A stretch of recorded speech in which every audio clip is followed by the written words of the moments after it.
하나님의 말씀 창세기 27장입니다. 하나님의 말씀 창세기 27장 24절부터 봉독을 해드리겠습니다.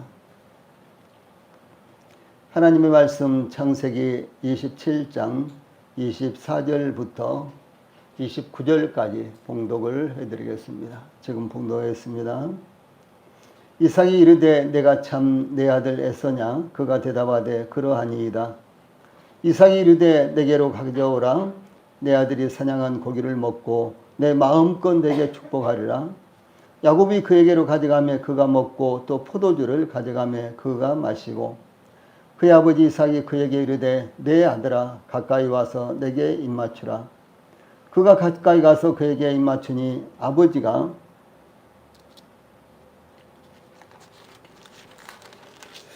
그의 옷의 향취를 맡고 그에게 축복하여 이르되 내 아들의 향취는 여호와께서 복주신 밭의 향취로다. 하나님은 하늘의 이슬과 땅의 기름짐이며 풍성한 곡식과 포도주를 내게 주시기를 원하노라. 만민이 너를 섬기고 열국이 내게 굴복하리니 내가 형제들의 주가 되고 내 어머니의 아들들이 내게 굴복하며 너를 저주하는 자는 저주를 받고 너를 축복하는 자는 복을 받기를 원하노라. 아멘. 29절 말씀까지 봉독을 해드렸습니다. 오늘 저녁에는 지금 봉독해드린 창세기 27장 24절로 29절 말씀을 통해서 장자권의 축복과 그 의미, 장자권의 축복과 그 의미, 이런 주제로 말씀을 전해드리겠습니다. 이 야곱은 장자의 축복을 받기 위해서 어머니 리브가가 만들어준 별미와 떡과 포도주를 들고 아버지 이삭에게 나아갔습니다. 이삭이 연로하여 눈이 보이지 않았기 때문에 야곱이 별미를 들고 이삭에게 나아갔을 때 18절에 보면 내 아들아 내가 누구냐 이렇게 묻자 야곱은 19절에 말씀 보면은 나는 아버지의 맏아들 에서로소이다. 아버지께서 내게 명하신 대로 내가 하였사오니 원하건대 일어나 앉아서 내가 사냥한 고기를 잡수시고 아버지 마음껏 내게 축복하소서 이렇게 대답을 하죠. 그때 이삭은 내 아들아 내가 어떻게 이같이 속히 잡았느냐 이렇게 묻자 야곱은 20절 말씀 보면은 아버지 하나님 여호와께서 나로 순조롭게 만나게 하셨음이니이다 이렇게 대답을 합니다. 이삭은 내 아들아 가까이 오라. 내가 과연 내 아들 에서인지 아인지 내가 너를 만져보려 하느라 라고 21절에 이렇게 이제 하면서 야곱을 만져보면서 음성은 야곱의 음성이나 손은 에서의 손이로다. 22절 말씀 이렇게 무엇인가 불확실하고 심상치 않다고 느꼈던 것입니다. 그렇게 빨리 사냥하여 별미를 만들어 놓은 것도 전에 없던 일이었습니다. 에서라고 하지만 음성은 야곱이었습니다. 결국 이삭은 염소털로 위장한 야곱의 손을 만지면서 에서의 손처럼 털이 있었기 때문에 능히 분별하지 못하고 야곱에게 장자로서의 받아야 할 축복을 베풀었다. 이것이 본문의 내용입니다. 먼저 24절과 25절 말씀 보면 장자의 축복을 베풀기 위해서 어떤 과정이 있는가 이런 내용이 나타나 있습니다.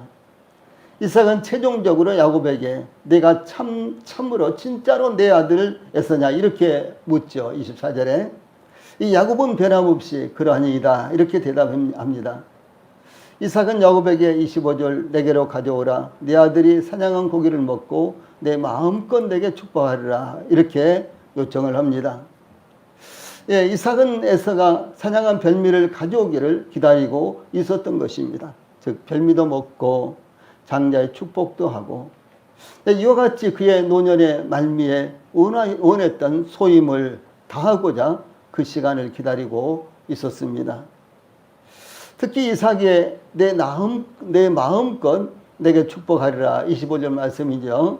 이 말씀은 4절에도 나타나며 야곱이 별미를 들고 아버지 이삭에게 나아가 요청한 말씀에도 동일하게 나타나고 있습니다. 그러므로 3번이나 언급된 내 마음껏 내게 축복하리라 라는 말씀은 족장으로서 그가 할 수 있는 한 그가 원하는 대로 축복하고자 하는 것을 의미합니다. 특히 의심스러웠고 느낌이 이상스러웠지만 그와 같은 의심을 뒤로 하고 위장한 야곱을 애서로 알고 축복하기로 마음먹은 것을 의미합니다. 이와 같이 이삭이 에서에게 장자의 축복을 베풀려고 했던 것처럼 누구나 자녀들에게 좋은 것을 주려고 하는 것입니다. 특히 그리스도인들은 자녀들이 영적인 축복을 받기를 원하고 있습니다. 그러므로 영적인 축복이 자녀들에게 임하도록 자녀들을 위해서 기도하시고 또한 자녀들을 축복해 주시기를 바랍니다. 또한 그리스도 안에서 절대적인 것은 아니지만 부모의 자녀에 대한 축복은 중요한 의미가 담겨져 있는 것입니다. 무엇보다도 부모가 자녀에게 하는 축복은 그 누구에게서도 찾아볼 수 없을 정도의 간절함과 소원을 담고 있기 때문에 하나님도 들으시는 것입니다. 그러니까 부모가 자녀에게 하는 축복은 그 누구가 하는 축복보다도 더 진지하고 그리고 아주 깊은 축복이다라고 하는 것입니다. 진실한 축복이다라고 하는 것입니다. 특히 말년에 중노년에 세상을 떠나갈 때가 가까워졌을 때 자녀를 축복하는 것은 하나님께 상달될 수 있는 더욱 중요한 기회가 되는 것입니다. 우리 성도들도 이와 같이 자녀들을 위한 축복의 기회를 잃어버리지 않기를 바랍니다. 이삭이 에서에게 베풀고 싶은 것을 묘사하는 내 마음껏이라는 말은요, 내 영혼이 내 정성을 쏟아 이런 의미가 됩니다. 즉 사람의 영적 의지적 욕구로서 그것이 소망이요 의지다라고 하는 것입니다. 내가 내 장자 에서에게 지금 마음껏 축복하는 것이 나의 소원이다. 나의 마지막 소원이다. 지금 그런 말이에요. 그러므로 이삭이 할 수 있는 데까지 그의 맏아들 에서를 축복하기를 원했던 마음을 나타내고 있는 것입니다. 야곱은 별미를 아버지 이삭에게 드렸는데 이삭은 그 별미를 먹고 또 포도주를 드렸는데 이삭은 포도주까지도 다 마셨습니다. 이삭은 에서를 그의 마음껏 축복하기 위해서 에서가 준비했다고 생각하는 별미를 흡족하게 먹고 마시고 에서를 축복하려고 했던 것입니다. 부모로서 자녀를 축복하는 것은 그리스도 안에서 의무가 되는 것입니다.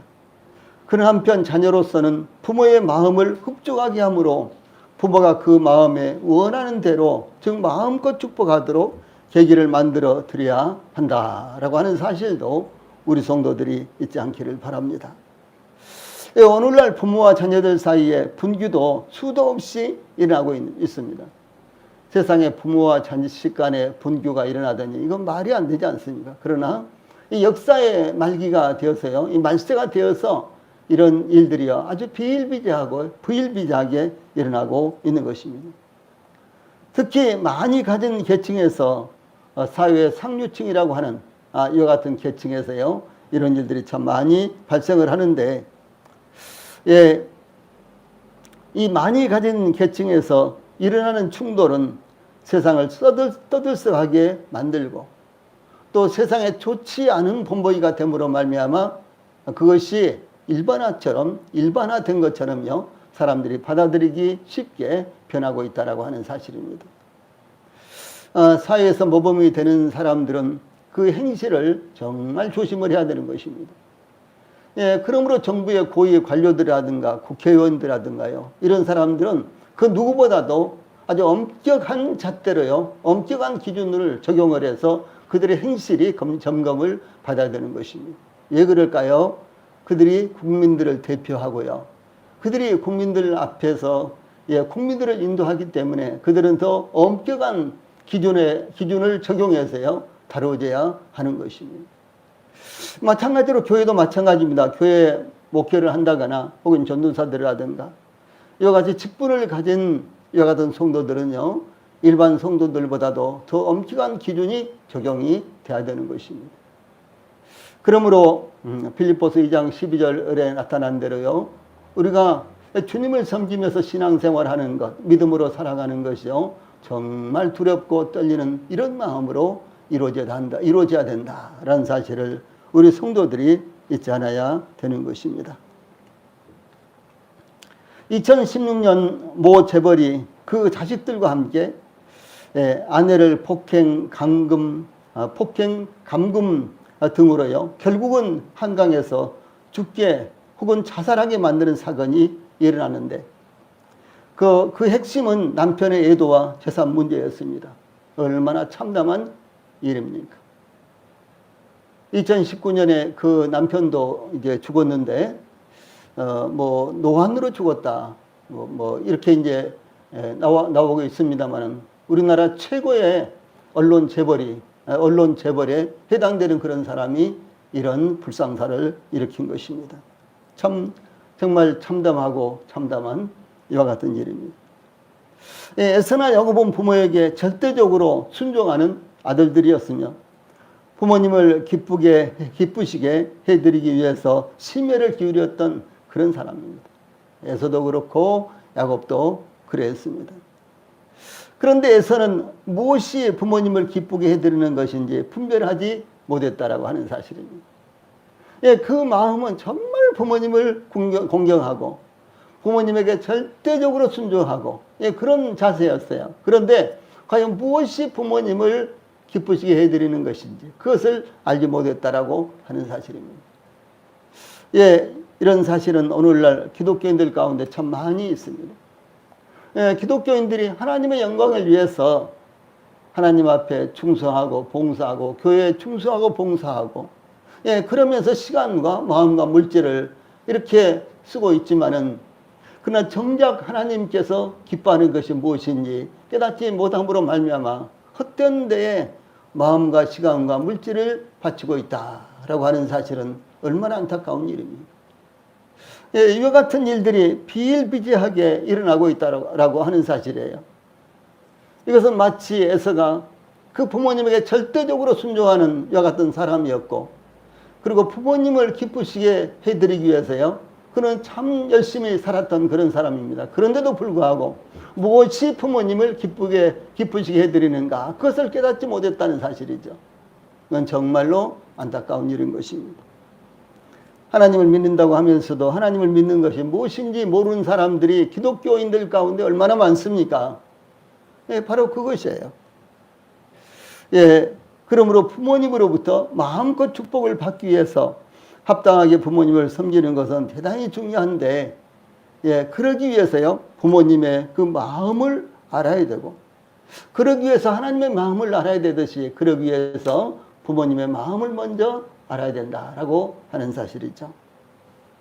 다음에 26절부터 27절 전반부에는요, 아들에게 입맞춤을 요구하는 이삭의 모습이 나타나고 있습니다. 이삭은 야곱을 그의 맏아들 에서인 것으로 알고 내 아들아 가까이 와서 내게 입맞추라. 26절에 이렇게 요청하죠. 입맞추라 라는 말은요, 마시게 하다, 축축하게 하다, 이런 말인데 주로 입맞춤을 의미하는 이와 같은 단어입니다. 히브리인들에게 입맞춤은 우정과 우애와 충성을 표시하는 것입니다. 이런 말씀들이 성경에 아주 많이 나타나고 있습니다. 야곱이 형 에서를 피해서 에가댁 밧단 아람으로 갔을 때 우물가에서 에사촌인 라헬을 만나 그 감격으로 인해서 입을 맞추고 소리내어 울었으며, 삼촌 라반은 야곱을 끌어안고 입을 맞추며 환영을 했습니다.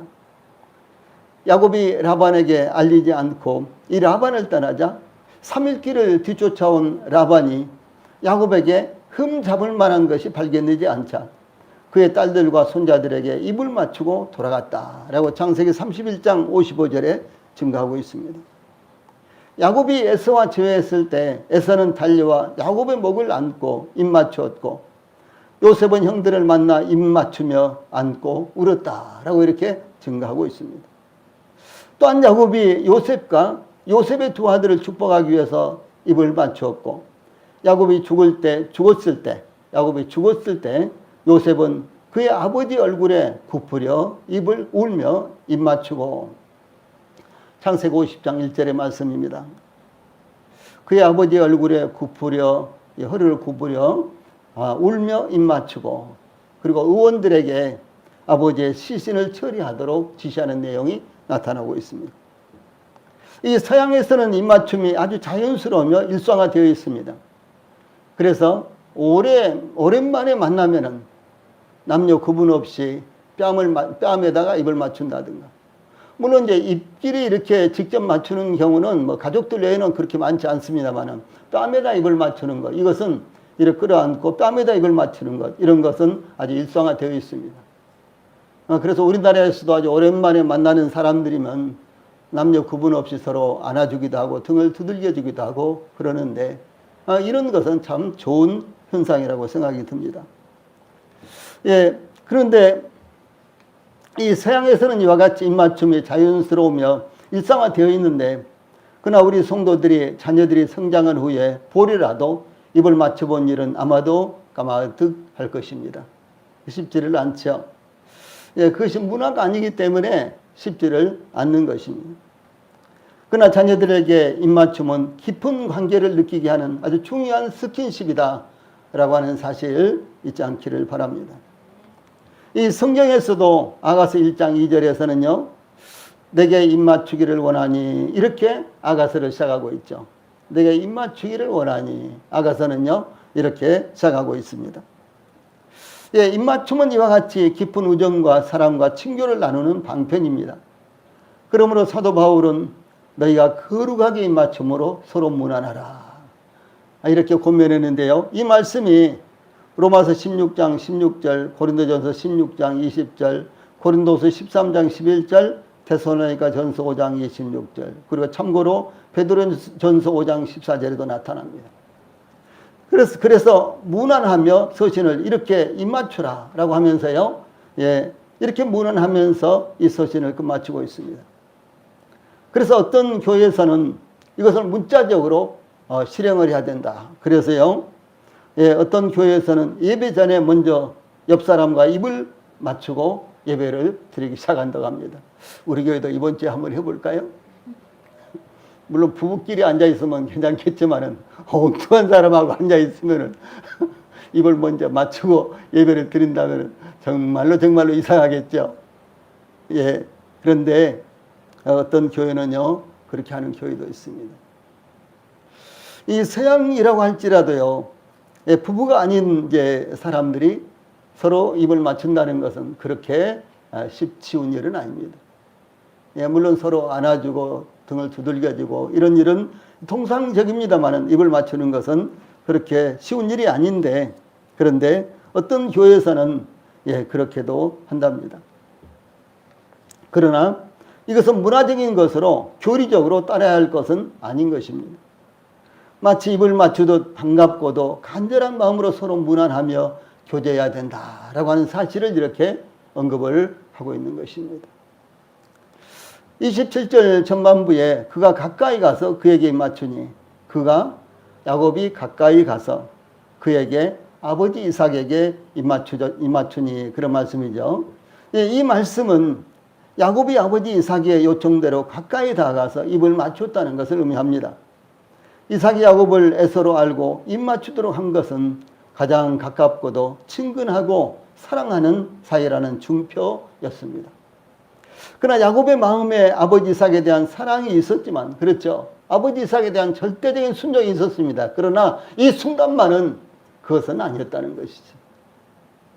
예, 애쓴 것으로 속인 입맞춤이었기 때문에 진실된 입맞춤이 아니라 거짓 입맞춤이라고 할 수가 있는 것입니다. 가룟 유다가 예수님을 넘겨주기로 하고 그 대가를 받고 대제사장들과 장로들의 하속들에게 자신이 입맞추는 사람이 예수라고 약속하고 겟세마네 동산으로 예수님을 찾아갔는데, 그래서 예수께 입을 맞추려고 가까이 하는지라 예수께서 이르시되 유다야 내가 입맞춤으로 인자를 파느냐. 누가복음 22장 48절에 이렇게 말씀을 하십니다. 예, 거짓된 입맞춤은 원수의 입맞춤입니다. 잠언 27장 6절 말씀입니다. 그러나 우리 성도들은 사랑의 입맞춤, 베드로전서 5장 14절 말씀, 사랑의 입맞춤으로 서로 인사하며 교제해야 할 것입니다.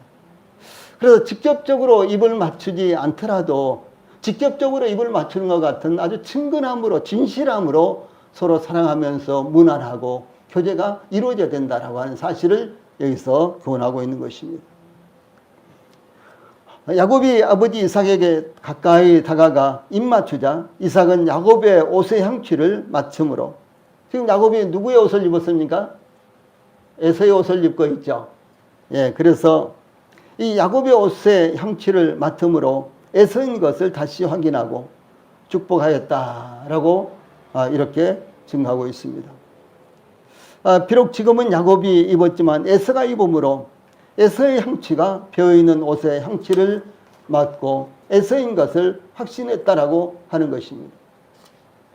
그래서 27절 전반부에 아버지가 그의 옷의 향취를 맡고, 이 말씀은요, 이삭이 죽기 전에 그가 좋아하는 에서가 준비한 별미를 먹고 에서인 것을 다시 한번 더 확인하고 에서에게 축복하게 된 것을 만족하게 여기며 축복하는 것을 의미합니다.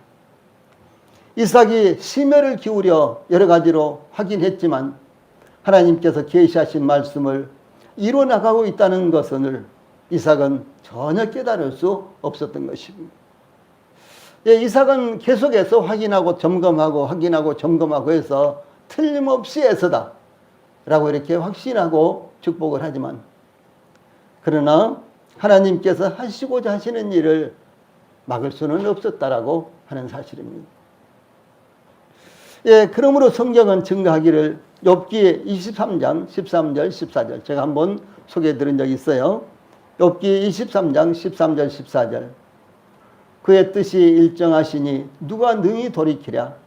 그의 마음에 하고자 하시는 것이면 그것을 행하시나니 그런즉 내게 작정하신 것을 이루실 것이라. 이렇게 증거하고 있는 것입니다. 네, 마지막으로 27절 후반절부터 29절까지에서는 장자권에 대한 축복의 의미가 나타나고 있습니다. 무엇이라고 축복했는가 하는 내용입니다. 이삭이 베푼 장자권의 축복은 첫째, 땅에 대한 축복이었습니다.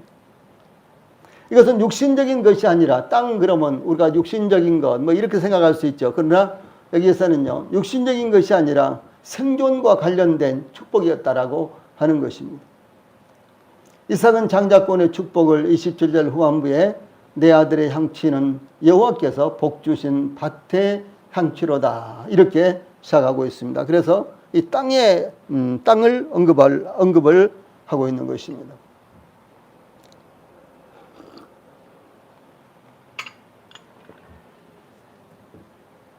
예, 이삭은 아들의 향취를 밭의 향취로 묘사했는데 곧 여호와께서 복 주신 밭으로 묘사를 합니다. 여호와께서 복 주신 밭은 하나님께서 아브라함과 이삭에게 기업으로 약속하신 가나안 땅을 가리키는 것입니다.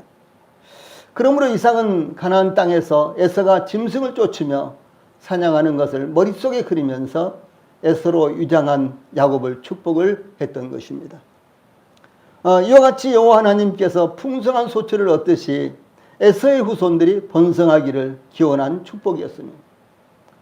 고대 특히 족장시대의 축복은 후손을 많이 얻는 것이었습니다.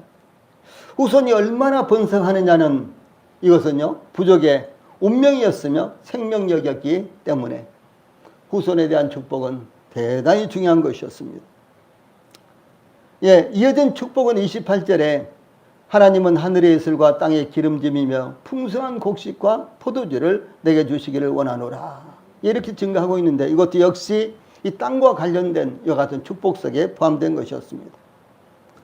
하나님께서 에서로 위장한 야곱에게 하늘의 이슬과 땅의 기름짐으로 생산된 풍성한 곡식과 포도주를 주시기를 축복을 합니다.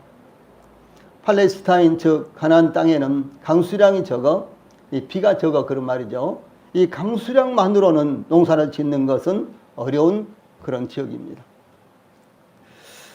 예, 그런데 밤낮의 기온의 차가 심하기 때문에 많은 양의 이슬이 내려서 가뭄에도 농사를 지을 수가 있었습니다. 그래서 이 팔레스타인 이 가나안 땅에서요, 이슬은 대단히 중요한 요소가 되는 것입니다. 예, 그래서 성경에서는 이슬이라는 이와 같은 단어가 아주 많이 나타나고 있습니다. 예, 그래서 이 가나안 땅에서 이슬은 무엇보다도 중요한 자산이었기 때문에 하나님의 축복으로 간주가 된 것이 신명기 33장 28절, 잠언 3장 20절 등에요 나타나는데, 본문에서는 이스라엘 이와 같은 역할과 관련하여 농작물의 풍성한 소출을 축복하고 있는 것입니다. 성경에서 이슬은 하나님께로부터 부어지는 축복을 의미합니다. 예, 그러므로 하늘의 이슬이라고요 하나님의 축복을 묘사하고 있습니다. 하늘의 축복, 예, 하늘의 이슬이라고 이렇게 묘사를 하고 있죠. 여기 28절에 하나님은 하늘의 이슬과 땅의 기름짐이여 그랬지 않습니까? 그래서 하늘의 이슬 이렇게 묘사를 하고 있는 것입니다. 이스라엘이 광야에서 40년 동안 양식으로 삼았던 것이 무엇입니까? 만나지요. 예, 그런데 만나는 새벽에 이슬과 함께 내려서 이슬이 진 후에 반짝반짝반짝하고 나타났습니다. 출애굽기 16장 13절 14절 민수기 11장 9절에 이와 같은 말씀이 나타납니다. 모세는 그의 사역을 마치면서 이스라엘을 향하여 신명기 32장 2절에 보면은 나의 교훈은 내리는 비요 나의 말은 맺히는 이슬이요 연한 풀 위에 가는 비요 채소 위에 담비로다 이렇게 합니다. 예, 그래서 이 팔레스타인에서 가나안 땅에서요 이슬이 없으면 농작물이 살아갈 수가 없어요. 이슬이 없으면 짐승들 사람들이 살아갈 수가 없습니다. 그래서 하나님께서 모세를 통해서 이스라엘 백성들에게 전한 하나님의 말씀 교훈은 마치 하늘에서 내리는 이슬과 같다 이렇게 묘사를 하고 있다는 것입니다. 예, 우리 성도님들도 하나님의 말씀을 대할 때 목이 마른 우리 인생들을 위해서 하나님께서 이슬처럼 내리는 예, 하나님의 선물을 하고 이렇게 생각을 하시기를 바랍니다. 또한 이스라엘이 받은 기업에 대해서 가나안 땅이죠. 이스라엘이 안전히 가며 야곱의 샘은 곡식과 새 포도주의 땅에 홀로 있나니 곧 그의 하늘이 이슬을 내리는 곳에로라. 신명기 33장 28절에 이렇게 증가하고 있습니다. 아울러 모세가 세상을 떠나기 전에 이스라엘 12지파를 축복하면서 이 요셉 지파에 대해서요. 예, 신명기 33장 13절에 요셉에 대하는 일러스되 원컨대 그 땅이 여호와께 복을 받아 하늘의 보물인 이슬과 땅 아래 저장한 물이 요셉의 머리에 부어질 것을 축복을 합니다. 예, 하늘의 이슬 같이 이렇게 요셉의 머리 위에요 부어지기를 내리기를 이렇게 축복하는 거예요. 참 그 묘사가 정말 아름답죠. 예. 또 그러므로 하나님의 백성들을 가리켜서요 시편 110편 3절에서는 하나님의 백성들을 가리켜서 시편 110편 3절에서는 새벽 이슬 같은 주의 청년들 이렇게 묘사했습니다. 이건 청년들만을 말하는 것이 아니라 하나님의 백성들을 이렇게 묘사한 거예요. 새벽 이슬 같은 주의 청년들. 그 다음에 또 여기 28절에 땅의 기름짐이며 이런 말씀이 나오죠. 이것은 토지가 비옥한 것을 의미합니다. 비옥한 토지는 마치 생명력이 있는 것처럼 그 말이에요. 이 생명력이 있는 것처럼 계속해서 풍성한 열매를 생산해내는 땅입니다. 고대의 농사법은 특별한 비료나 거름을 하지 못했습니다. 매년마다 같은 땅에 같은 작물을 심었으며 그보다 더 고대에서는 자연적으로 자라서 맺히는 열매가 음식물이었습니다. 제가 어렸을 때 저희 집에 감나무들이 많이 있었는데 도대체 감나무에 거름을 하는 것을 못 봤어요. 이제 과수원에 가면은 매년마다 거름을 하고 가지를 쳐주고 그러지 않습니까? 그런데 저희 집에서는 뭐 가지를 쳐준다거나 감나무 뿌리 있는 곳을 파고 거름을 해준다거나 뭐 그런 적이 없었어요. 그런데도 불구하고 해년마다 가지가 어떤 감나무는요 아주 가지가 찢어질 정도로 많이 감이 열리는 거예요. 예. 그 똘감이란 거 있죠. 조금 굵기가 작은 것. 그 다음에 씨가 많은데 이제 홍씨가 되기 전에는 정말로 먹을 수가 없어요. 너무너무 떫어서. 그런데 이제 완전한 홍씨가 되면요 그것보다도 더 단감이 없는 거예요. 예. 특별히 그 감은요 예, 가을에 보면은 이렇게 빨갛게 익어 있는 감이요. 마치 가지가 보이지 않을 정도로 많이 이렇게 달렸어요. 그런데 그 감나무에다가 이 걸음을 한 것을요, 한 번도 못 봤어요. 참 얼마나 놀랍습니까? 하나님이 참 정말 놀랍게 역사를 하시는 거예요. 그래서 비옥한 토지는 마치 생명력이 있는 것처럼 계속해서 풍성한 열매를 생산해내는 땅입니다. 고대의 농사법은 특별한 비료나 거름을 하지 못했습니다. 매년마다 같은 땅에 같은 작물을 심었고요. 그보다 더 고대에서는 자연적으로 자라서 맺히는 열매가 음식물이었습니다. 예, 그러므로 비옥한 땅은 젖줄과 같았으며 생명력이 있는 것처럼 계속해서 생산력을 나타냈다는 것입니다. 작년에도 풍성한 열매가 열렸는데, 아니 1년 지나면서 거름도 안 했는데 또 풍성한 열매가 열리고요. 예, 이런 것을 의미를 하는 것입니다. 이슬이 내리며 기름진 땅은 풍성한 곡식과 포도주를 생산해내는 땅입니다. 풍성한 곡식과 포도주는 부족이, 예, 이 부족이, 이삭의 부족, 그런 말입니다. 예, 이 부족민들이 안정적으로 살아가면서 발전할 수 있는 땅입니다.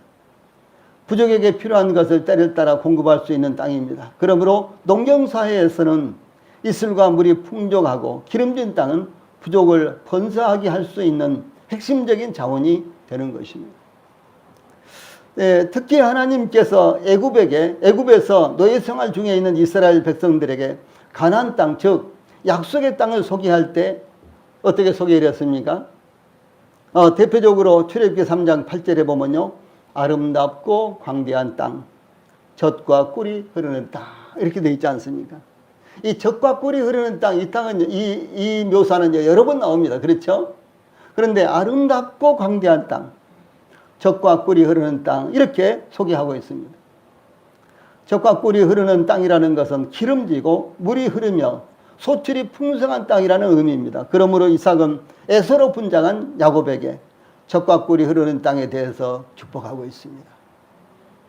우리 성도님들, 우리 교회가 젖과 꿀이 흐르는 땅이어야 되는 거예요. 그렇죠? 우리 성도들의 가정이 젖과 꿀이 흐르는 가정이 되어야 되는 것입니다. 그리고 우리 성도들 개인이 젖과 꿀이 흐르는 성도들이 되어야 되는 것입니다. 그래서 우리 성도들에게서 젖과 꿀이 흘러넘치기를 원합니다. 우리 성도들의 가정에 젖과 꿀이 흘러넘치기를 바랍니다. 또 우리 교회에서 젖과 꿀이 흘러넘쳐서, 예, 넘치도록 흘러넘쳐서 많은 사람들에게 감명을 주고 많은 사람들에게요, 생명력을 전달해주는 그런 교회가 되기를 바랍니다. 예, 이삭의 장자권에 대한 축복은 둘째로는 이 권세에 대한 축복입니다. 첫째는 땅에 대한 축복이라고 그랬죠. 둘째로는 권세에 대한 축복이었습니다.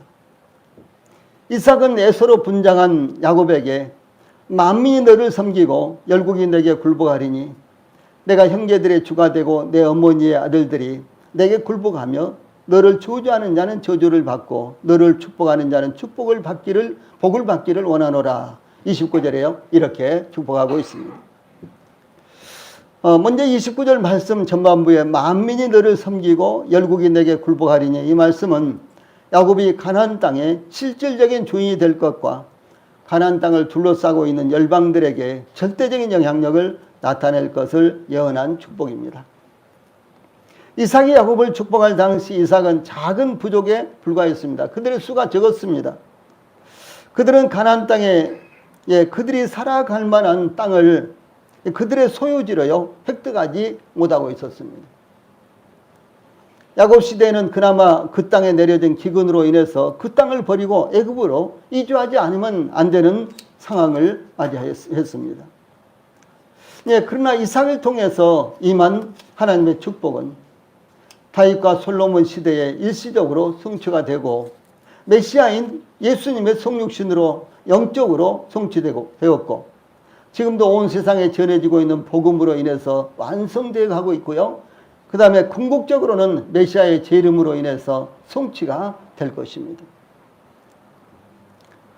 그 다음에 29절에 내가 형제들의 주가 되고 내 어머니의 아들들이 내게 굴복하며 내 어머니의 아들들이 내게 굴복하며 이래 됐죠. 내 어머니의 아들들이 내게 굴복하며 예, 그렇게 되어 있죠. 이 말씀은 우선적으로 예, 에스와 이스마엘과 아브라함의 후처들의 소생들에 대한 통치자가 될 것을 의미합니다. 에서는 야곱이 그의 장자권의 축복을 가로챘다는 것을 깨닫고 그의 아버지 이삭이 죽으면 아버지를 고갈 때가 가까웠으니 그랬죠. 예, 아버지 이삭이 죽으면은 야곱을 죽이겠다는 그런 생각을 마음에 품고 있었습니다. 창세기 27장 41절에 나와요. 그러나 야곱이 밧단 아람에서 가나안 땅으로 귀환한 후에 에서는 야곱을 떠나서 세일, 에돔으로 이주를 했다라는 말씀이 창세기 33장 16절에 나타납니다. 또한 이 예언의 축복은 이스라엘에게 왕국시대에 성취되었고 이스라엘은 정치, 문화, 군사 등 다양한 면에서 아랍으로 알려진 에서와 이스마엘과 아브라함의 후처들의 자손들을 능가하고 있는 것입니다. 예, 지금도 그렇죠. 이것은 또한 언약의 후손들에게 거듭 약속된 것으로서 예수 그리스도에 의해 성취되었고 한편 지금도 성취되어 가고 있고 궁극적으로는 완전한 성취가 이루어질 것을 빌립보서 2장 10절로 11절에 나타내고 있습니다. 이삭의 마지막 축복은 29절 마지막 부분에 너를 저주하는 자는 저주를 받고 너를 축복하는 자는 복을 받기를 원하노라 라는 것입니다. 이삭은 에서로 위장한 야곱이 하나님께서 아브라함과 이삭에게 약속하신 땅에서 복을 받아서 계속해서 번성해 나가기를 축복했고 이어서 야곱을 저주하는 자는 저주를 받으며 야곱을 축복하는 자는 축복하기를 축복했습니다. 예, 이것은 야곱으로 인해서 저주와 축복의 여부가 결정되는 것을 의미합니다. 대단히 중요한 것입니다. 하나님께서 아브라함을 부르실 때에 창세기 12장 3절에 너를 축복하는 자에게는 내가 복을 내리고 너를 저주하는 자에게는 내가 저주하리니 땅의 모든 족속이 너로 말미암아 복을 얻을 것이라 이렇게 말씀하셨습니다. 이것은 아브라함 당대에도 이루어졌지만은 궁극적으로는요 아브라함의 씨에서 태어난 아브라함의 후손인 예수 그리스도를 통해서 성취가 된 것입니다. 예, 예수 그리스도를 마음의 믿음으로 말미암아 그 말씀을 받아들이는 자들은 영원한 축복을 받고 예수 그리스도를 배척하는 자들은요 영원한 저주를 받죠. 이것이 아브라함에게 약속된 말씀이 그대로 예수 그리스도를 통해서 성취가 된 것입니다. 또 이것은 마태복음 16장 19절에 보면요 내가 천국 열쇠를 내게 주리니 내가 땅에서 무엇이든지 매면 하늘에서도 매일 것이요 내가 땅에서 무엇이든지 풀면 하늘에서도 풀리리라 이렇게 말씀하시는데 여기에 내가 이건 예수님께서 천국 열쇠를 너에게 주리니 너에게는 교회예요. 제가 그렇게 읽어볼게요.